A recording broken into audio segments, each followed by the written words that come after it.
Flying always made me a little uneasy. Not because I was afraid of planes, but because I never knew how people would treat me. As a Black woman, I had experienced my fair share of uncomfortable encounters, sideways glances, hushed whispers, and sometimes outright disrespect. But I never imagined that this flight would be one I'd never forget. I stepped onto the plane with a deep breath, gripping my purse a little tighter. The cabin was bright, the hum of passengers settling into their seats, filling the air. I found my row and carefully placed my small carry-on in the overhead bin before sliding into my window seat. I had barely buckled my seatbelt when a sharp voice broke through my thoughts. "Excuse me, ma'am. You need to move." I looked up to see a flight attendant staring down at me. She was tall, thin, and had her blonde hair pulled back so tight it looked painful. Her name tag read Melissa. I blinked, confused. "I'm sorry?" "You're in the wrong seat," she said impatiently, tapping her manicured nails against the armrest. I quickly glanced at my boarding pass. "No, this is my seat, 12A. She rolled her eyes. "That's impossible. First-class passengers are still boarding, and this section isn't for." She stopped mid-sentence, pressing her lips together as if she caught herself saying something she shouldn't.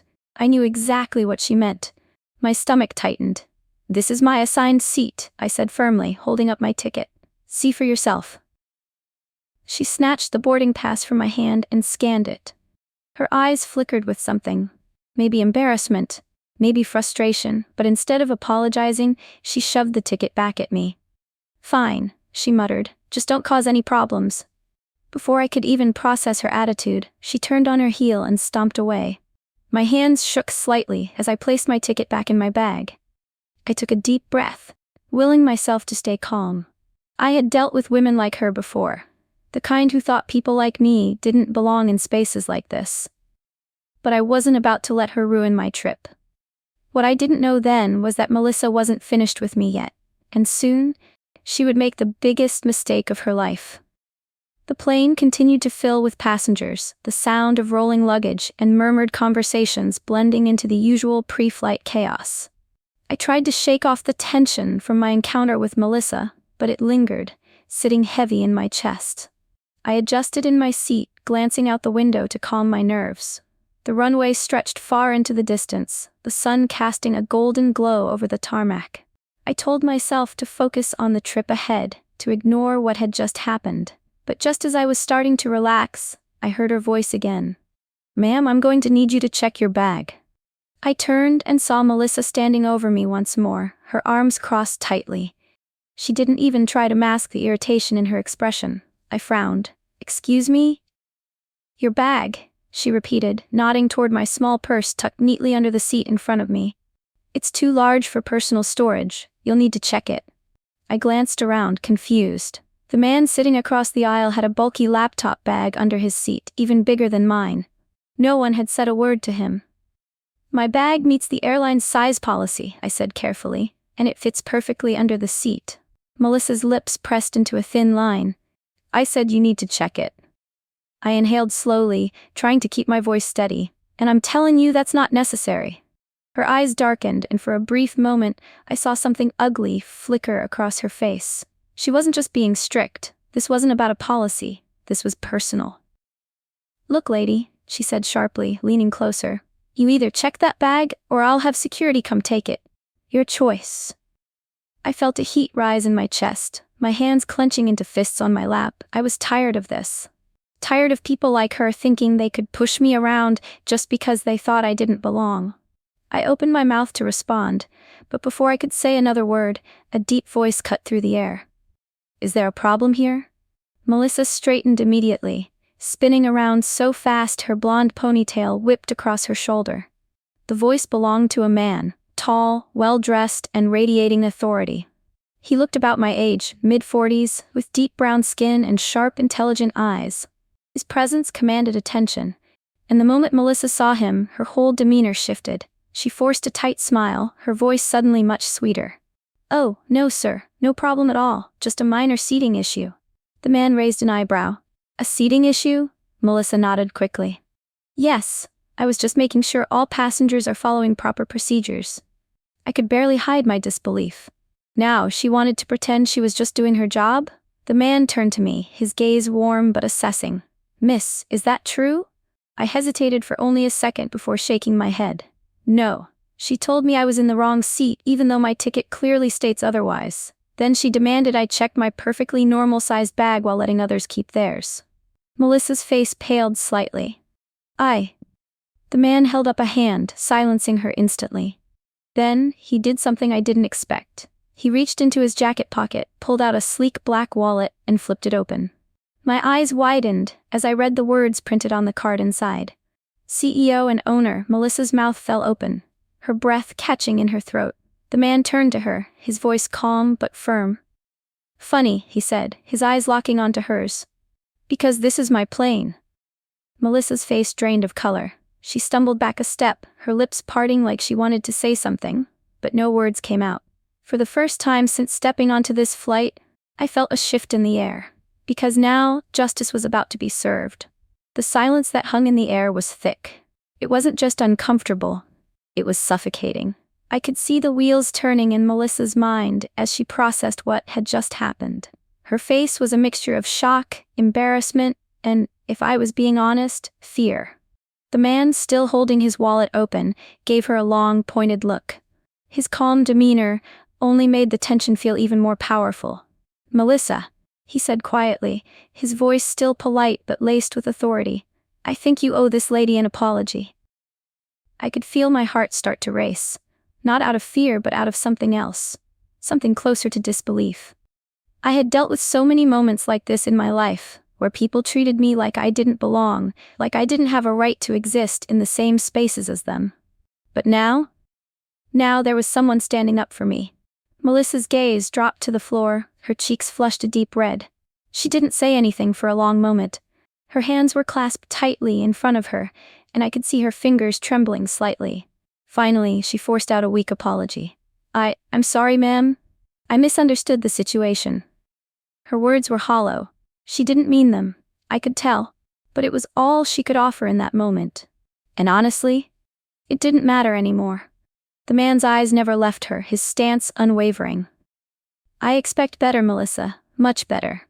She nodded quickly, the words barely audible as she muttered something about following the rules. Then, without another word, she turned and hurried down the aisle, her heels clicking loudly against the floor as if she couldn't get away fast enough.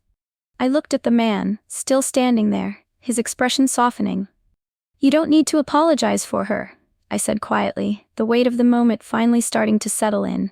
She's been like that all along." He gave me a small, reassuring smile. "No one should have to deal with that. I'm sorry you did." I couldn't help but smile back at him, grateful for his kindness, even if it came late. "Thank you." He nodded before glancing over his shoulder, his expression unreadable. "I'll have a word with her later. But right now, let's get you settled. This is your flight too, after all." I didn't know what to say to that, but I appreciated his words more than he could know. As he walked back to his seat in the front of the plane, I took a moment to collect myself. The sting of the earlier encounter still lingered, but it didn't feel as sharp anymore. It felt like I was finally being seen. I was finally being heard. And I couldn't help but feel a small glimmer of pride. The plane began to taxi toward the runway, and soon, we were airborne. The hum of the engines filled the cabin, but for me, everything was quieter now. I glanced out the window, watching the city below get smaller and smaller, my thoughts slowly drifting back to what had just happened. But I couldn't stay lost in the past. Because as far as I was concerned, this was my journey. And no one was going to make me feel small again. As the plane soared through the clouds, I tried to relax, but the adrenaline was still rushing through my veins. My heart was still beating faster than normal, a mix of relief and disbelief that such a simple interaction could have spiraled into something so unnecessary. But now it was over. I could feel it in the air. The weight had been lifted. Melissa's apology, as shallow as it was, had taken some of the sting away. But what mattered more was what had happened afterward. The way the man stood up for me. The way he made it clear that respect wasn't optional. It felt like a victory, no matter how small.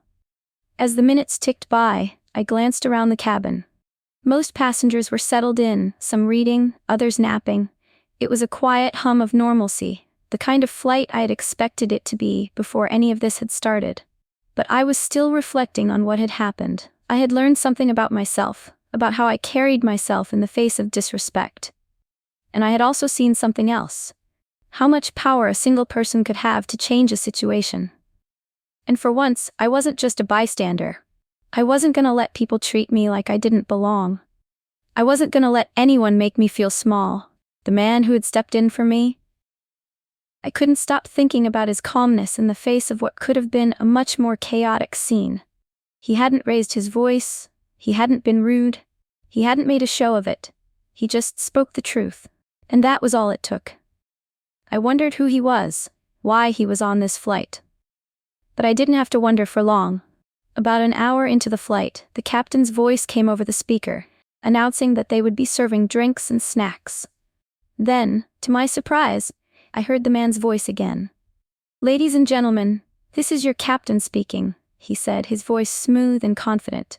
"I just wanted to take a moment to thank you for flying with us today, and of course, to remind you all that our in-flight team is here to make your experience as comfortable as possible." My heart skipped a beat. He was the captain? It didn't make sense at first. He didn't have the uniform on. But then I realized he didn't need it. His presence, his quiet authority, had told me everything I needed to know. The same man who had stepped in for me was, in fact, the one in charge. The one who owned the plane, owned the company, and was willing to make things right when they had gone wrong. I smiled softly to myself, feeling a sense of quiet pride wash over me. I had been seen today, not just as a passenger, but as a person. I had been treated with respect when I needed it most, not because of my appearance, but because of my right to be treated as such. As the flight continued, I could feel the tension from earlier start to completely fade. I could finally just breathe again. I had learned something today too. Sometimes, the best way to handle disrespect isn't with anger or confrontation, but with quiet strength, with confidence, and most importantly, with a reminder that we all deserve to be treated with dignity. And for the first time in a long while, I felt that dignity in every breath I took. The rest of the flight passed by in a peaceful blur. I watched the clouds drift lazily by, the soft hum of the engines grounding me, helping me focus on the calm I was finally feeling. The earlier discomfort had almost entirely faded, replaced by a quiet sense of pride. But there was still a lingering thought in my mind. What had made Melissa act the way she did? Why had she decided to treat me like that in the first place? Was it because of the way I looked? Or had something else driven her to lash out? I tried not to dwell on it, but it was hard not to wonder. My mind wandered back to the man, the captain, who had stepped in. He hadn't just been a bystander. He hadn't let an injustice slide, not even for a second. In the end, his intervention had made all the difference, not just for me, but for everyone on the plane. His actions had been simple but powerful. He had used his position to ensure that things were made right. And that reminded me of something I had always known but sometimes forgotten. The world doesn't always work in your favor. Sometimes, you have to be your own advocate. You have to stand up, speak up, and let people know when something isn't right. And sometimes, you need someone else to stand with you.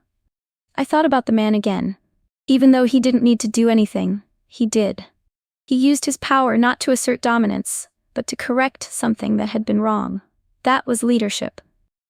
A little while later, the flight attendants began their rounds, offering snacks and drinks. Melissa didn't come near my row. She stayed at the front of the cabin, avoiding my gaze completely. I didn't feel angry anymore. I just felt pity. She didn't know what she had missed by treating others the way she had. When the drink cart made its way to me, I smiled at the new attendant, a young woman with bright eyes and a warm smile. "What can I get you?" she asked sweetly. "Water, please," I replied, giving her a nod. She returned the smile and handed me the bottle. "Enjoy the rest of your flight." I thanked her, and as she moved on, I couldn't help but feel grateful for this simple act of kindness. It was small, but it was something. A reminder that kindness, respect, and genuine hospitality still existed, even if it felt rare sometimes. Eventually, we began our descent. The seatbelt sign dinged, and the final stretch of the flight felt even more surreal than the moments before. I had been through so much today. Unnecessary disrespect, an uncomfortable confrontation, a sudden shift of power, and yet here I was, sitting in peace. As the plane touched down and we taxied to the gate, I glanced around at the other passengers, some still asleep, others gathering their belongings. I stood up to stretch, feeling the pressure in my shoulders ease. When I reached the aisle, I caught sight of the captain again. This time, he was standing near the exit, chatting with another crew member. When he saw me, his eyes met mine, and he offered a small, reassuring smile. I nodded at him, a silent thank you. He didn't need to say anything. His simple gesture had already spoken volumes. As I made my way to the terminal, my steps felt lighter, my heart fuller. I had faced something unpleasant today, but I had come through it stronger, more certain of who I was and what I deserved. And I knew that no matter what, I would never let anyone take that away from me again. Hey there, I hope you enjoyed this story and felt the power of standing up for what's right. If you liked it, please don't forget to hit that subscribe button so you never miss an inspiring story like this one. Also, feel free to like this video, leave a comment sharing your thoughts, and share it with anyone who could use a reminder about the importance of respect and kindness. Thank you for being part of this community. See you in the next one.